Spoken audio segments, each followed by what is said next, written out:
Today I'd like to talk about not so much external prayer forms, but rather about the internal prayerfulness that comes from them.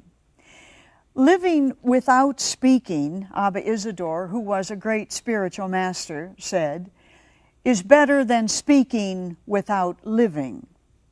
If, however, words and life go hand in hand, now that is the perfection of life. Those words still ring true. It's a hurried and a noisy world in which we live. We do not live in an Egyptian desert of the 3rd century. We don't even live in a hermitage on top of a mountaintop now. We are surrounded, most of us, at all times by the schedules and deadlines and the crowds and the distractions of a dense and a demanding society. We are an increasingly extroverted society, called away from our private selves on every level of life. Institutions plan family events for us, and organize civic celebrations for us, and design financial plans for us.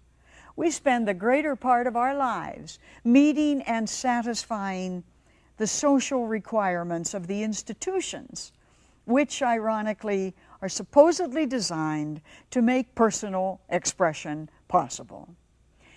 Even the spiritual responses people make to the God who created us are determined in large part by religious bodies who carry within themselves the traditions of the denominations from which they spring. But the contemplative person knows that ritual and rite are not enough to nourish the divine life within. They are at best the accessories of religion. Spirituality is not the system we follow. It is the personal search for the divine within us all.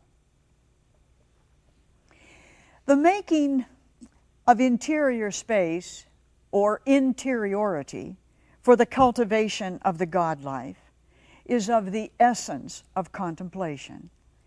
Interiority is the entering into the self to be with God. The interior life is a walk through darkness with the God within us, who leads us beyond and out of ourselves to become a living vessel of divine life let loose upon the world.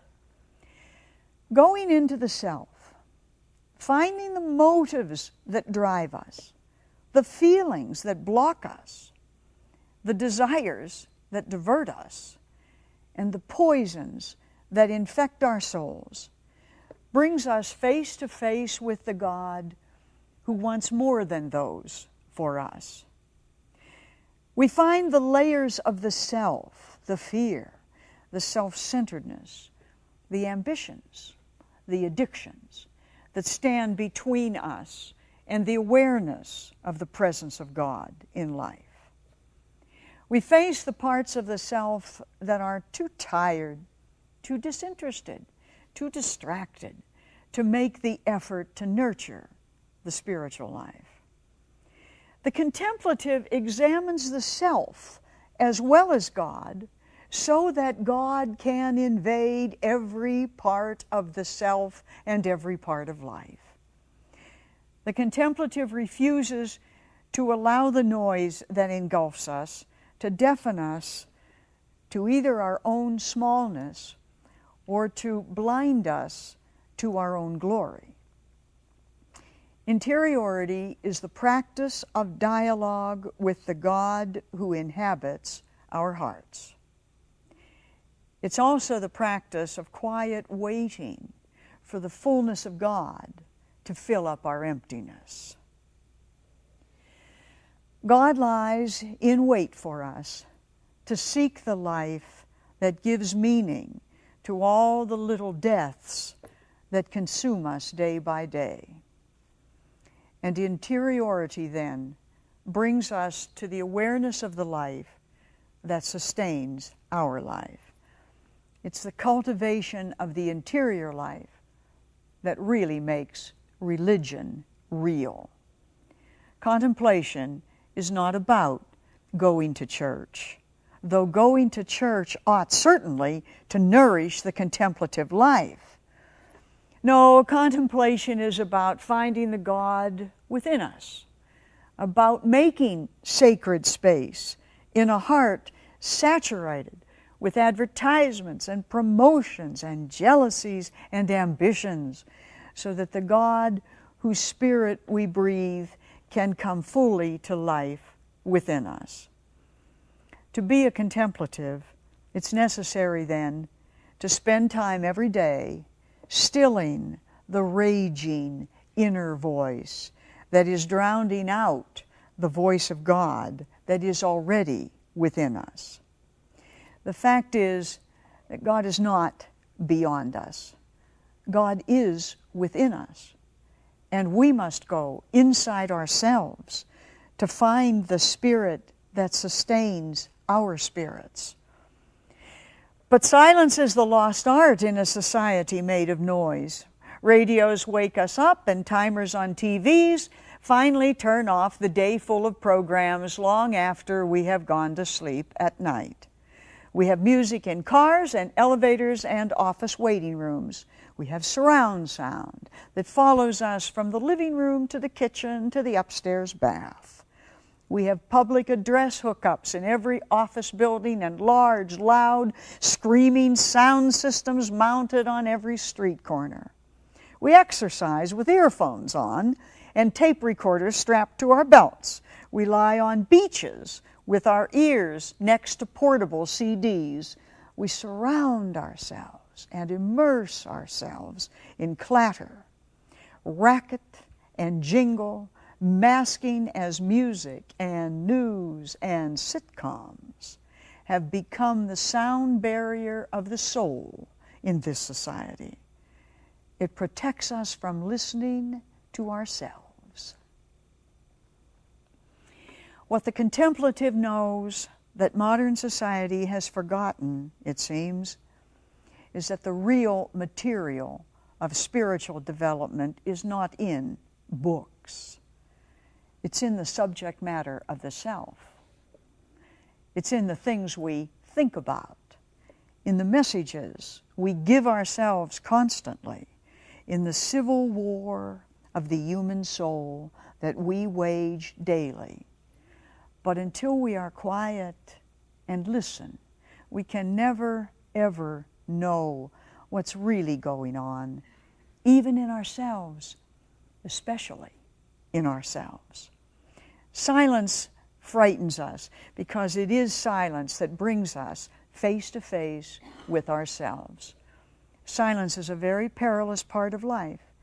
It tells us what we're obsessing about. Silence reminds us of what we have not resolved within ourselves. Silence shows to us the underside of ourselves, from which there is no escape, which no amount of cosmetics can hide, that no amount of money or titles or power can possibly cure. Silence leaves us with only ourselves for company. Silence is, in other words, life's greatest teacher. It shows us what we have yet to become and how much we still lack to become it. Wherever I am, the poet Mark Strand wrote, I am what's missing. Silence, the contemplative knows, is that place just before the voice of God. It is the void in which God and I meet in the center of my soul.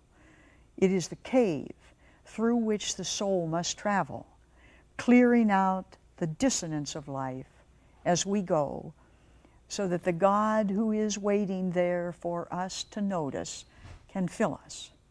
A day without silence is a day without the presence of the self.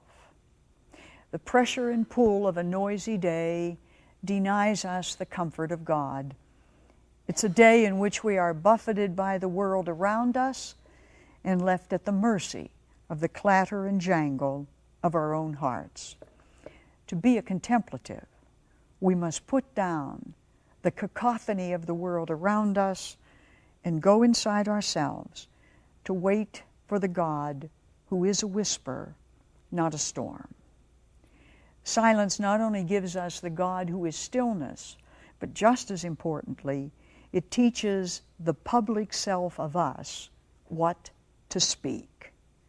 Then we finally understand what Abba Isidore meant when he said, living without speaking is better than speaking without living. When, however, words and life go hand in hand, that is the perfection of life.